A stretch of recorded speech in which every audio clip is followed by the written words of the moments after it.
Baik, perkenalkan kami dari kelompok SGD A7 akan mempresentasikan mengenai studi proyek yang kami miliki mengenai tromboflebitis sebagai komplikasi pasca melahirkan. Next. Berikut adalah anggota kelompok dari kelompok kami. Baik, pertanyaan pertama saya akan menjelaskan mengenai latar belakang. Sebelumnya perkenalkan, nama saya Yuda Bagus Rafa Jaka Pramana Pidadurus dengan NIM 3 digit terakhir 214. Jadi tromboflebitis ini adalah peradangan yang disebabkan karena pembekuan darah yang terjadi di pembuluh darah. Lalu tromboflebitis ini bisa terbentuk di arteri maupun di vena. Berdasarkan tempat terjadinya, tromboflebitis ini dibedakan menjadi tromboflebitis superficial yang terjadi pada vena yang terlihat tepat di bawah kulit, dan juga tromboflebitis dalam atau yang biasa disebut dengan deep vein thrombosis atau DVT.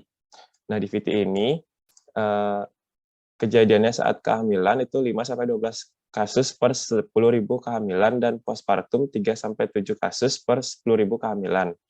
Kejadian DVT pada saat hamil mencapai 5 kali lebih banyak daripada wanita yang tidak hamil. Lalu frekuensi trombosis serupa pada ketiga trimester dan meningkat pada 6 minggu pasca persalinan. Nah, trombosis vena dalam ini atau DVT ini selama kehamilan sering dikaitkan dengan mortalitas, morbiditas, dan ekonomi. Nah, mungkin nanti akan lebih dijelaskan lebih lanjut mengenai etiologi, epidemiologi, patogenesis, diagnosis, hingga penata laksanaan mengenai tromboflebitis sebagai komplikasi pasca persalinan. Next. Adapun rumusan masalah pada studi proyek ini, yang pertama yaitu definisi dari tromboflebitis, yang kedua bagaimana tromboflebitis sebagai komplikasi pasca melahirkan, yang ketiga bagaimana epidemiologi dari tromboflebitis, yang keempat bagaimana etiologi dari tromboflebitis, yang kelima bagaimana patogenesis dari tromboflebitis, yang keenam apa faktor risiko dari tromboflebitis, yang ketujuh bagaimana mendiagnosis tromboflebitis, yang ke-8 bagaimana penata laksanaan untuk tromboflebitis, dan nomor 9 bagaimana tindakan preventif dari tromboflebitis. Next. Adapun tujuan dari studi proyek ini, yang pertama untuk mengetahui tujuan dari untuk mengetahui definisi dari tromboflebitis, yang kedua untuk mengetahui tromboflebitis sebagai komplikasi pasca melahirkan, yang ketiga untuk mengetahui epidemiologi dari tromboflebitis, yang keempat untuk mengetahui etiologi dari tromboflebitis, yang kelima untuk mengetahui patogenesis dari tromboflebitis, yang keenam itu untuk mengetahui faktor risiko dari tromboflebitis, yang ketujuh untuk mengetahui cara mendiagnosis tromboflebitis, yang kedelapan untuk mengetahui penata laksanaan untuk tromboflebitis, yang kesembilan untuk mengetahui tindakan preventif dari tromboflebitis. Lanjut untuk manfaatnya sendiri, yang pertama bagi pembaca diharapkan dapat menjadi bahan informasi tambahan untuk mengetahui wawasan mengenai tromboflebitis sebagai komplikasi pasca melahirkan, dan kedua bagi mahasiswa diharapkan dapat digunakan sebagai media pembelajaran dalam meningkatkan pemahaman mengenai tromboflebitis sebagai komplikasi pasca melahirkan. Next. Baik, izin melanjutkan. Sebelum perkenalkan saya Victoria dengan 3 digit NIM terakhir 056. Jadi untuk definisinya sendiri, tromboflebitis adalah sebuah proses inflamasi yang menyebabkan pembengkakan akibat dari penggumpalan darah yang menyumbat di aliran vena yang biasa terdapat di ekstremitas bawah. Berdasarkan tempat terjadinya, yaitu dapat di permukaan kulit atau disebut juga dengan superficial tromboflebitis, dan juga bisa jadi di bawah otot, atau disebut juga dengan deep vein thrombosis atau DVT. Bisa dilanjutkan.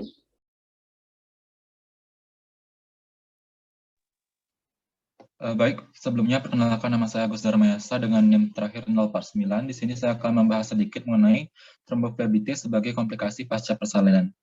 Jadi kehamilan ini akan memberikan peningkatan risiko dari tromboflebitis. Sekitar 80% terjadi tromboflebitis vena pada kehamilan. Kejadian ini berhubungan dengan adanya penurunan keadaan fibrinolitik pada tubuh.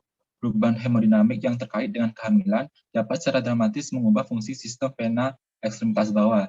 Adapun faktor neurologis dan hormonal juga menghasilkan peningkatan curah jantung dan denyut jantung serta penurunan resistensi pembuluh darah sistemik dan tekanan darah. Dan dapat dilihat pada tabel yang ada pada layar. Bisa dilanjutkan.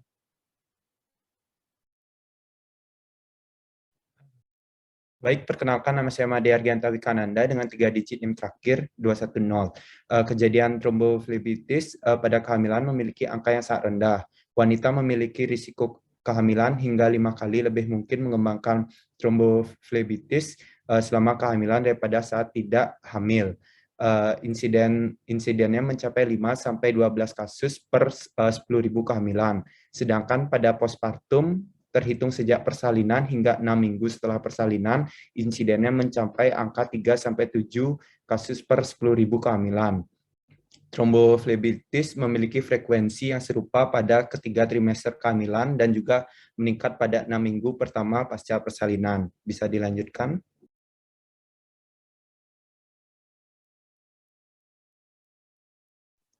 Perkenalkan, nama saya Nikade Ayu Eri Wahyudi dengan 3 digit NIM terakhir 223. Adapun etiologi atau penyebab dari tromboflebitis ini yaitu pembentukan bekuan darah pada dinding vena yang akibat banyak faktor, menyebabkan adanya inflamasi endotelium vaskuler. Jadi multifaktorial itu seperti contohnya cedera pembuluh darah saat hamil atau sebelum hamil, memiliki penyakit pembekuan darah yang dapat diwariskan, tirah baring dalam jangka waktu yang lama seperti dirawat di rumah sakit atau di rumah.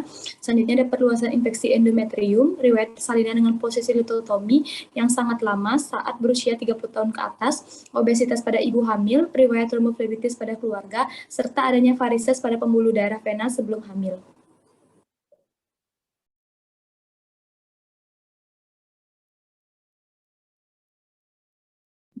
Perkenalkan, nama saya Komar Sabina Dwarsa dengan 3 digit NIM terakhir 209. Adapun faktor risikonya, jadi menurut Virchow, tidak tromboflebitis disebabkan oleh 3 faktor utama, yaitu stasis vena, injuri endotel, dan hiperkoagulasi. Tes Virchow ini juga dapat menjelaskan beberapa faktor risiko dari kejadian tromboflebitis, beberapanya seperti keganasan dan infeksi kronis, ada tindakan pembedahan dan abortus berulang, yang nomor 3 ada trauma, yang nomor 4 ada imobilisasi lama, yang nomor 5 ada obesitas, dan yang terakhir ada trombofilia.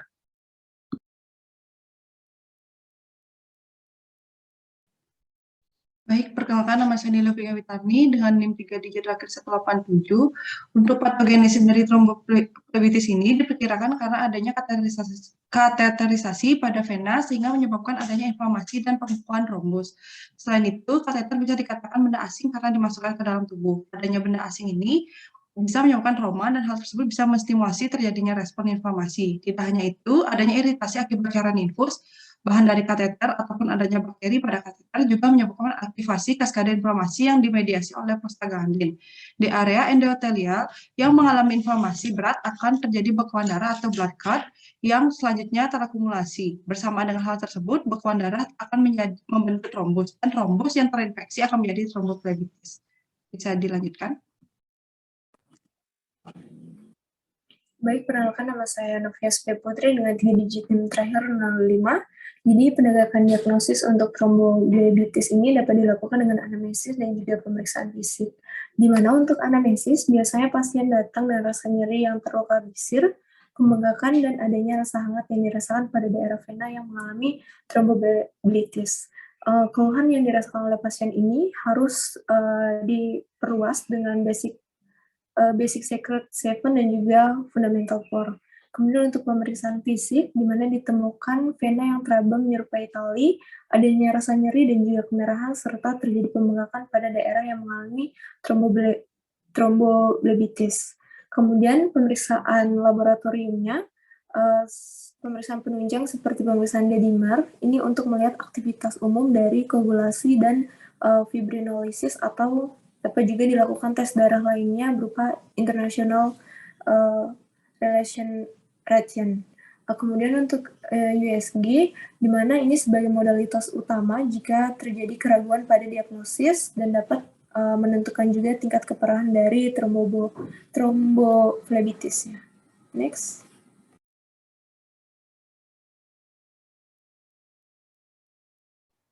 Perkenalkan, nama saya Niko Manghi Widya Astuti, 3 digit NIM terakhir 087. Untuk tata laksana farmakologinya sendiri, itu bertujuan untuk meringankan gejala sekaligus mencegah berbagai komplikasi. Untuk obat-obatannya sendiri bisa diberikan obat OA-INS, misalnya yang aman untuk ibu yang pasca melahirkan atau dalam sedang masa laktasinya itu ibuprofen dan diklofenak, yang mana bekerja dengan cara menghambat enzim siklooksigenase. Lalu untuk di pain, terutama untuk kasus yang di pain, trombosis itu dapat diberikan antikoagulan seperti heparin, yang mana menghambat konversi protrombin menjadi trombin dan fibrinogen menjadi fibrin. Di mana dalam pemberian antikoagulan ini perlu diamati apakah ada tanda pendarahan dan reaksi alergi setelah dikonsumsi.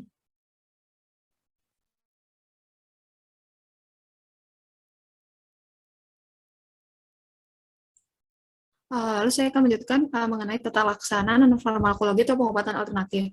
Jadi pengobatan alternatif ini harus dilakukan bersamaan dengan pengobatan farmakologi yang telah dijelaskan oleh teman saya tadi. Beberapa pengobatan alternatif yang dapat digunakan, yang pertama adalah kompresi dengan menggunakan stocking, lalu ada juga kompres hangat.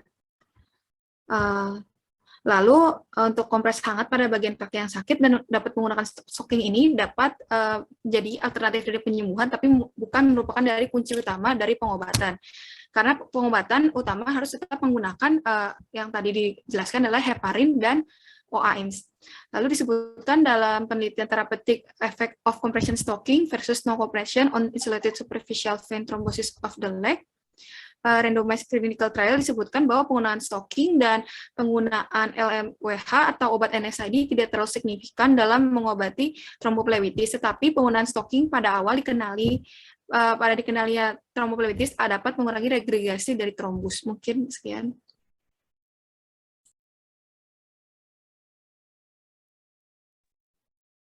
Selanjutnya saya izin melanjutkan. Sebelumnya perkenalkan, nama saya Kevin Tania dengan 3 digit NIM terakhir 145. Di sini saya ingin menjelaskan untuk tindakan preventifnya. Di sini pertama kita bagi menjadi 3. Pertama itu jika pasien adalah seorang ibu hamil dalam perjalanan panjang, yang berarti pasien tidak dapat bergerak dengan leluasa dalam waktu yang lama. Di sini jika dalam kondisi tersebut, maka disarankan untuk pasien usahakan tetap bisa berjalan setiap beberapa waktu sedang dipaksakan. Jika seperti contoh pasien berada di dalam pesawat, maka kalau bisa diusahakan untuk tetap berjalan di dalam pesawat tersebut setiap beberapa waktu, atau jika dalam mobil bisa turun dari mobil sebentar untuk berjalan setiap beberapa waktu. Ini untuk agar melancarkan aliran darah vena dan juga agar kaki tidak mudah kram. Sebenarnya ada dengan menggerakkan kaki secara fleksi secara rutin, dan terakhir dan minum banyak air untuk mencegah adanya dehidrasi. Yang kedua ada tindakan preventif berupa program latihan yang disarankan, yaitu program latihan ini meliputi olahraga pegangan kaki dengan fleksi dan ekstensi yang ditahan selama 5 detik pada setiap posisi selama kurang lebih 5 menit. Lalu juga ada pijat betis yang dilakukan dari ujung sampai pangkal betis yang juga dilakukan selama kurang lebih 5 menit. Dan terakhir itu ada program latihan itu pernafasan dalam, di mana disarankan melakukan olahraga ini dengan pola inspirasi atau tarik nafas sama 3-5 detik, lalu ditahan 1-2 detik, lalu ekspirasi 3-5 detik.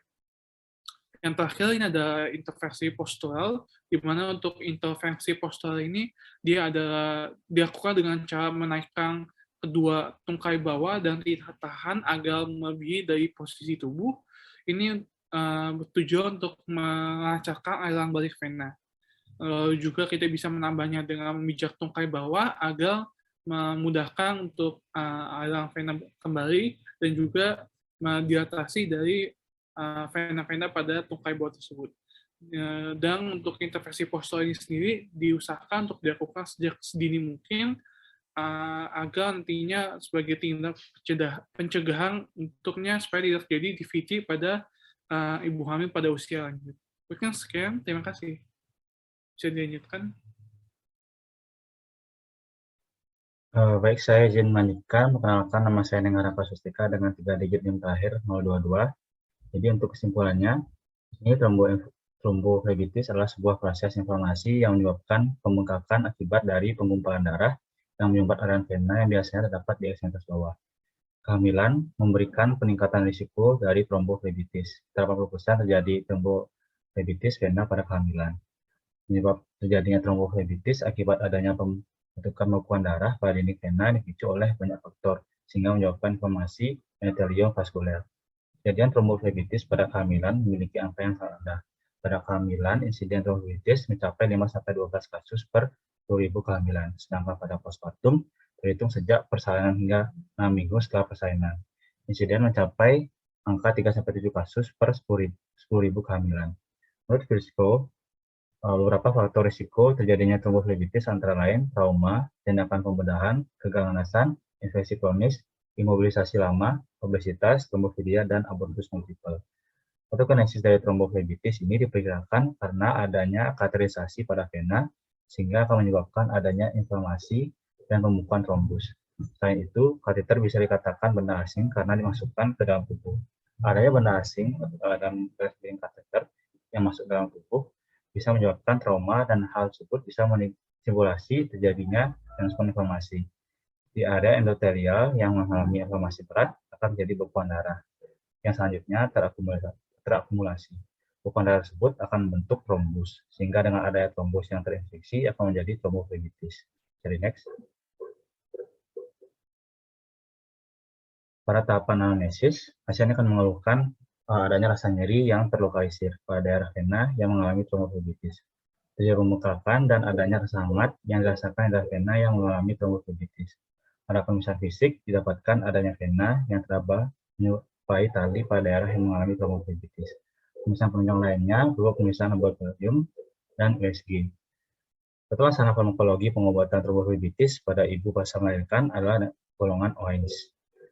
Nah, pengobatan alternatif yang digunakan antara lain kompres hangat pada bagian kaki yang sakit dan menggunakan stocking. Tindakan preventif yang dapat dilakukan pada ibu hamil yaitu menggerakkan ekstremitas bawah secara rutin, menaikkan posisi ekstremitas bawah ibu hamil untuk melancarkan lebar vena, dan memijat area betis pada ibu hamil menjaga diri agar tidak dehidrasi. Next. Baik, sekian presentasi dari kelompok kami dari SKIRA 7. Kami mohon maaf apabila terdapat kesalahan kata. Kami ucapkan terima kasih dan kami tutup dengan Param Santi. Om Santi, Santi, Santi.